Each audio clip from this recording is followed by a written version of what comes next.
In this video, I will explain how to verify checksums in Linux. Checksum verification is the process of confirming a file's integrity and ensuring it has not been altered or corrupted during transfer or storage. For checksum verification, you will need to download the checksum files provided by the publisher. These usually have endings like .sha1, .sha256, or .md5. Once you have the actual file along with its checksum files, you can begin the verification process. This can be done using either the command line interface or the graphical user interface. I will demonstrate both. First, navigate to the directory where the file and its checksum files are stored. For convenience, I placed mine in the downloads directory. The checksum files I need to verify have .sha1 and .sha256 endings.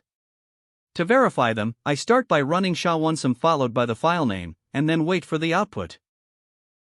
After it generates a hash value, I run sha256sum followed by the file name and wait for the output. Next, I read the contents of the checksum files I downloaded, one by one, using the cat command. At this point, we have 4 outputs in the terminal, 2 generated hash values and 2 original checksum values. To verify them, I copy the first generated output and check if it matches any of the other outputs. To do this, I use Ctrl+Shift+F to open the search box, paste the copied hash, and look for matches. It should appear in 2 places, once in the generated output and once in the checksum file. Since it appears in both, the file is verified. I then repeat the process with the second output, the one generated by sha256. This also shows up in 2 places, which means it is verified as well. Now, let's see how to do this with the GUI. For this method, you need to install a package called gtkhash. Once installed, run the application, upload your file, and click the hash button.